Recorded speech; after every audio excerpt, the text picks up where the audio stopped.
In 5, 4, 3, 2, 1. Welcome back to I Think Podcast. Bang Mario. Yes. Gila, udah berapa lama kita nggak ketemu ya Bang ya? Terakhir itu 2 tahun 17 kayak 17 akhir 18 awal lah kayaknya. So gimana kehidupan Bang setelah tidak bertemu lama? Asik. Kehidupan kita asik. Iya dong, kehidupan harus asik dong. Oh iya. Kenapa asik ya Bang? Lepas dari S2? Belum. Itu masih jadi satu tanggung jawab ya. Asik itu karena ya kalau dibawa gerutu capek. Jadi mendingan dibawa asik.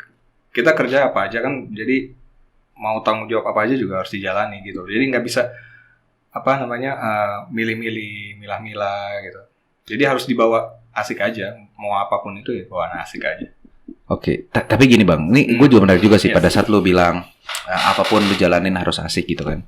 Tapi kan banyak, nggak bisa dibilang, gue pun juga pernah ngalamin di fase itulah. Ini mana pada saat kalau kita kerja, pada saat di umur-umur kayak kita suka ngerutu kayak gue pengen lebih deh. Gue rasa kayak gue pengen ini tapi gue belum nyampe. Terus habis itu ngerasa down segala macam kan. Jadi akhirnya mulai gerutu kan Bang, mulai ngoceh, baik ke diri sendiri atau kerjaan. Yes. Jujur, gue juga pernah ngalamin itu jauh sebelumnya. Jadi itu di tahap fase-fase awal kerja. Jadi terkadang gini, kalau kita kerja itu nggak selalu sesuai dengan realita ya. Maksudnya apa yang kita pikirkan itu yang bakal kita dapatkan kan gitu. Yeah. Tetapi sepanjang perjalanan ternyata memang itu yang kita hadapin tiap hari gitu loh. Ya kita bangun berharap ini. Ternyata nggak juga, memang nggak bisa di 100% kita pasti dapat sama gitu. Cuman makanya saya bilang kenapa harus dibawa asik. At least gini, walaupun hasilnya tidak optimal 100, di hasil berapapun, ya sudah. Disyukuri aja, dinikmati aja. Kalaupun ada kekurangan, nyari. Apa sih yang kurang? Apa sih yang ini? Apa sih itu? Gitu. Jadi jangan stop, berhenti terus, gue ngapain ya? Gitu. Kadang juga perlu ada fase kayak stop, berhenti gitu untuk yang kita. orang bilang me time lah ya. Bukan me time sih, tapi lebih refleksi lah. Jadi kayak, ada yang salah nggak ya, ada yang ini nggak ya, introspeksi diri lah, lebih tepatnya kayak gitu. Jadi kita bisa tahu kekurangan kita apa sih, kelemahan kita apa sih yang mesti harus ditambahin kan gitu. Jadi ya itulah, dibawa asik aja. Dan lu sendiri juga maksudnya kan dalam pekerjaan pun juga lu kan nggak langsung enak juga kan Bang ya? Oh iya, jelas. Pasti kan? Jelas. Dan tidak menjadi suatu patokan bahwa pada saat lu usia kan banyak banget orang kayak lu sukses harus usia muda nih, harus gini, lu harus nyampe sini, harus gini, harus gini. Yes, itu kan kadang-kadang jadi beban kan? Yes, itu setuju. Lu pernah ngalamin fase itu juga? Jujur itu gue alamin. Jadi yang gue alamin itu dulu adalah waktu gue lulus itu usia gue tanggung. Jadi gue lulus S1 itu usia gue tanggung. Tanggung karena? Jadi istilahnya setiap cari kerja, kalau mungkin teman-teman ada yang pernah ngikut job fair atau apa ya, mungkin tahu kan syarat sebuah lowongan tuh usia dulu malah. Usia. Iya. Terus dari dulu pernah dapat yang gini, usia maksimal Desember ini sama 25 tahun. Oh iya. Ya, ada kan? Nah, giliran pas ngeliat, iya saya 25 tahun ini, tapi Desember besok saya 26 kan. Saya 29 gitu kan. Jadi, wah saya 26 sebetulnya. Jadi gimana nih? Akhirnya kan itu ada kesulitan kan gitu. Jadi di situ pun juga kita nggak bisa terlalu memilah-milih. Jadi akhirnya ya udah deh, masukin aja gitu. Kadang-kadang juga dulu waktu saya masih jalanin itu juga setengah gila aja. Jadi mepet nih 26 ya, udah tutup mata aja lah. Nah itu kadang-kadang nggak semua orang yang kayak gitu, karena ada ekspektasi berlebihan jadinya Bang ya. Iya, terkadang ada. Suka jadi gini loh. Sorry ya, saya bukan mengecilkan teman-teman yang nonton di sini atau yang baru lulus gitu kan. Anak yang baru lulus nih kadang-kadang kan ekspektasinya masih besar. Ya. Cita-cita masih besar. Betul. Semangat masih besar. Idealismenya masih tinggi. Saya mau kerja di PTU. Gaji saya sekian. Karena saya kuliah sekian. Kadang saya tanya, lu siapa? Gitu. Gini loh. Dunia kerja itu kompetisi. Ya. Bahkan jangankan dunia kerja, kita belum lahir aja sudah kompetisi. Yes. Iya kan? Jadi kalau kita itu harus lebih tepatnya mawas diri. Oke, saya seorang lulusan dari Univ A. Grade saya sekian. Ya saya nggak mau dong, saya masuk perusahaan yang ecek-ecek, nggak mau. Iya. Nah, tapi pernah nggak sadar berpikir kayak gini?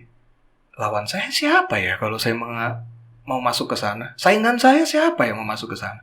Apakah sama dengan saya? Apakah di bawah saya? Apakah di atas saya? Pernah nggak berpikir sampai itu? Kan nggak semua orang berpikir kayak gitu kan? Iya. Jadi merasa, wah, saya adalah seorang lulusan dari Pride banget lah ya. Saya balik, Anda siapa? Gitu. Kasarnya kan begitu. Ya karena mereka lupa bahwa gini, mereka lulus aja dengan mungkin ratusan atau ribuan orang di tahun yang sama sebenarnya. Yes. Di tahun yang sama mereka lulus dengan orang yang bahkan mungkin punya kompetitif yang berbeda-beda dengan keunggulan yang berbeda-beda. Tapi itulah yang terjadi di lapangan sekarang kan, Bang? Iya. Nah, makanya maksud saya kalau dalam mencari pekerjaan, kita sesuaikanlah kapabilitas kita kayak apa kan gitu. Contoh misalnya saya mau masuk ke perusahaan U. Saya ngambil sektor ini, sesuai nggak ya sama saya? Saingan saya siapa? Kan gitu. Dan biasanya itu akan terlihat kalau memang kita istilahnya mendatangi. Kadang-kadang kan ada job fair kan. Iya. Di job fair itu kita bisa melihat kan. Jadi dulu saya tuh di job fair, saya sering lihat tuh. Jadi kalau yang di main stage, itu pasti adalah perusahaan dengan kekuatan yang luar biasa, yang brand power itu pasti besar-besar banget. Teman-teman yang besar itulah. Dan mereka kan ada walk-in interview, biasanya seperti itu. Pas mereka lagi walk-in interview, saya nguping. Jadi lulusan kamu S2 dari ini? Iya. Berapa lama kamu? Usia kamu berapa? 24. Bayangkan, S2 24 tahun. Usia 24 tahun loh. Gak main-main. Terus tiba-tiba ada orang lain yang mungkin usianya lebih tua, misalnya 25 atau mungkin sama 24. Anda cuma S1, terus Anda bertanding dengan orang kayak gitu. Ya maaf kata kan begitu. Kita logika di perusahaan akan melihat yang mana? Iya. Background itu pasti dilihat. Pasti. Kemampuan pasti dilihat. Dan itu kan nggak berhenti di situ. Administrasi itu kan proses awal.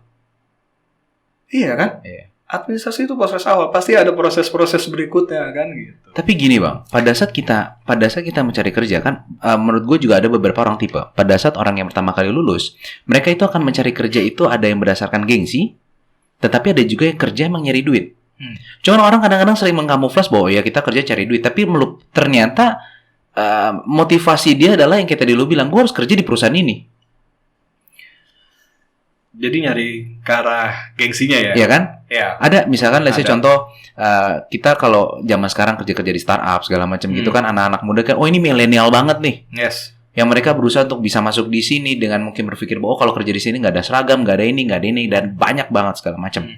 Tapi kita tidak bisa pungkiri bahwa kalau kita ngomong di generasi milenial sekarang, anak-anak itu ya mencari pekerjaan yang terkadang sesuai dengan apa yang mereka inginkan terlebih dahulu sebenarnya. Iya, boleh. Tapi kan itu balik lagi. Saya pingin A. Sampai nggak kapabilitasnya kita buat A? Introspeksi yang tadi lo bilang berarti ya. Iya. Bagaimana mereka juga bisa tahu juga bahwa kapabilitas mereka sampai atau enggak. Iya. Menilai diri sendiri siapa? Yang bisa self assessment siapa? Kita kan. Yang bisa menilai diri kita siapa? Kita kan. Pribadi kita masing-masing, bukan orang lain kan. Contoh makanya tadi saya bilang, cita-cita kita besar. Misalnya masuk ke perusahaan U. Ternyata kapabilitas kita, saingan kita begitu. Kita introspeksi diri, apa sih yang kurang dari kita?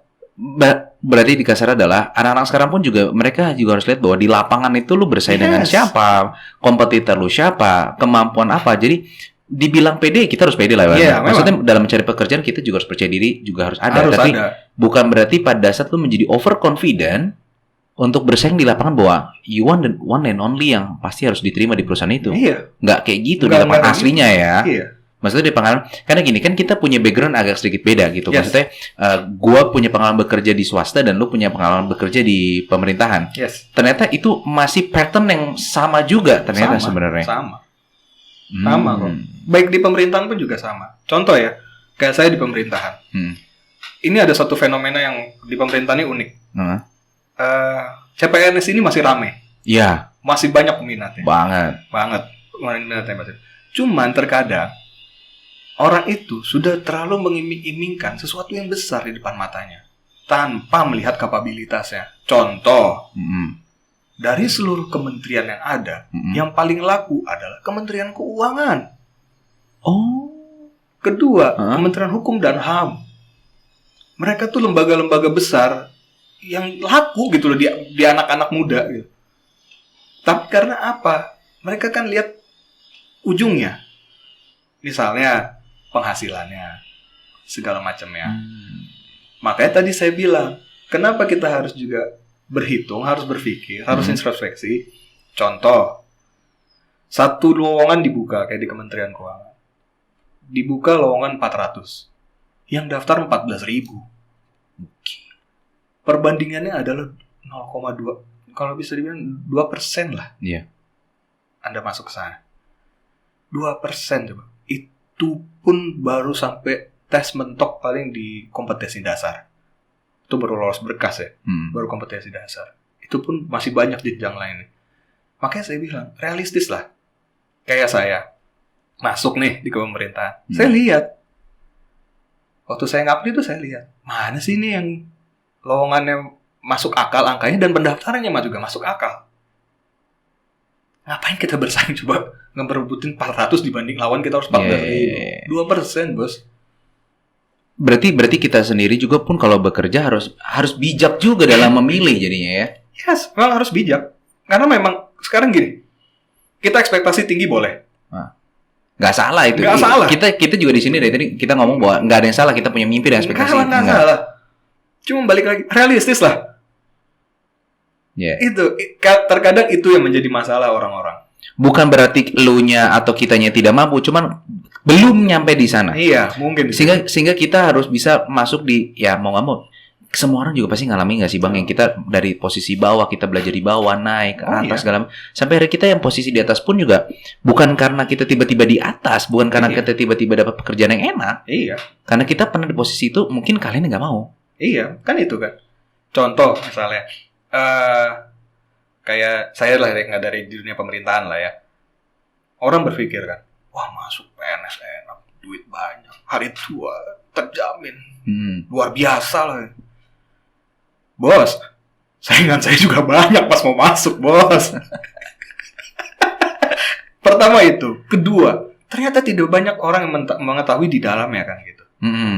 Kayak sekarang, orang, wah enak tuh jabatan. Ternyata ada sekarang beberapa jabatan itu sekarang sudah harus ada background pendidikan yang minimal S2. Oh iya, gue pernah baca tuh terakhir. Sudah ada aturannya lagi, bukan masalah itu. Saya lupa peraturannya, cuman sudah ada peraturannya. Makanya saya berarti kan sudah tidak main-main lagi kan begitu. Terus orang cuman berpikir gini loh, jangan berpikir manis mulu deh. Kadang bukan sebel ya, tapi keresahan saya tuh kayak, aduh, kok orang tuh mikir yang manisnya aja ya gitu. Ya apalagi dengan sekarang mungkin orang lihat lu kayak, wah enak banget ya Bang Mar udah di sini kerjanya enak segala macam gini. Iya gitu. Jadi orang tuh instan. Iya, bukan instan, tapi gini. Orang lebih melihat suksesnya. Mungkin banyak orang di luar sana ini udah ngomong, apalagi teman-teman kita yang sudah lebih dulu ya, maksudnya lebih dulu sukses gitu kan. Pasti omongannya juga akan sama saya. Pasti mikirnya orang tuh tahu enaknya kita doang gitu. Maksudnya lihat suksesnya aja. Wah si A udah jadi kayak gini nih. Si B udah jadi ini nih. Prosesnya yang mereka nggak lihat. Berdarahnya tuh orang kamu nggak lihat gitu. Nangisnya tuh orang kamu nggak lihat. Capeknya tuh orang tuh kamu nggak ngerasain. Tapi begitu dia suka, enak ya hidup Anda. Waduh bos.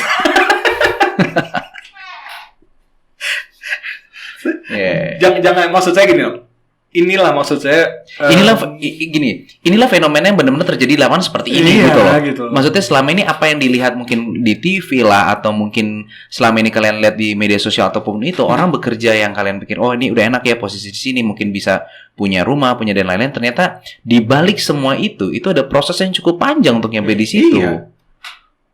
Bahkan kalau misalnya tadi dari situ lu juga bukan masalah proses aja, tapi bagaimana lu sendiri juga sadar terhadap diri lu untuk bagaimana lu bersaing di lapangan. Jadi bersaing pun juga kalian balik lagi yang tadi bilang bahwa cita-cita nggak apa-apa tinggi, tapi kita harus memikirkan bahwa kita bersaing dengan siapa.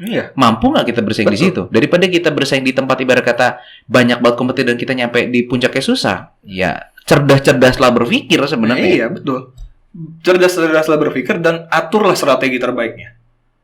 Contoh, sebagai saya udah ngeliat nih, misalnya ya, kayak tadi saya bilang, untuk level jabatan tertentu di pemerintahan harus S2. Saya harus tahu dong exit point saya berarti apa, tujuan saya berikutnya apa. S2 saya selesai dong. Ya. Berarti di situ ada achievement kan. Saya sudah memenuhi syaratnya. Ya. At least di situ. Sisanya tinggal nanti penambahan aja. Apalagi sih yang kurang kan gitu. Terus tidak serta-merta, saya mau misalnya contoh, saya pengen jadi seorang, sebut saja pejabat publik eselon 1. Terus Anda tidak melakukan apa-apa. Ya mana bisa, bos? Ya. Cuman kerja tiap hari, pulang malam, terus Anda tidak mengasah diri, kan itu repot juga. Iya, karena balik lagi sih, gue sendiri pribadi tidak melihat anak-anak di generasi sekarang ya. Karena mungkin dengan kecepatan informasi, dengan kemudahan mengakses informasi pun juga ya, mereka akhirnya lupa bahwa di balik kecepatan itu semua ada proses di mana yang harus dilewatin. Ya. Karena easy, misal contoh gini lah Bang, maksudnya pada saat zaman kita kuliah aja, di zaman kita mungkin S1 atau kita SMA, kita mungkin kalau ada tugas pasti ke perpustakaan. Iya. Nyari buku, nggak ada namanya Google Bang. Anak zaman sekarang, aduh, lu juga pasti lu ngerasain lu punya anak juga kan? Iya. Apalagi di generasi anak lu nanti pas anak lu SMP SMA, man, seriously, dia berdapat PR tinggal di Google Bang. Iya. Dulu kita mau mati nyarinya. Jadi gini loh, informasi gampang. Iya. Sekarang informasi sangat banyak. Cuman satu yang perlu kita pahami, kemampuan memilah informasi itu dengan baik. Itu yang fatal. Iya. Nggak semua orang bisa itu. Contoh, grup WhatsApp keluarga. Loh, kita mau jujur-jujuran kan? Mau istilahnya mau ini, grup WhatsApp keluarga.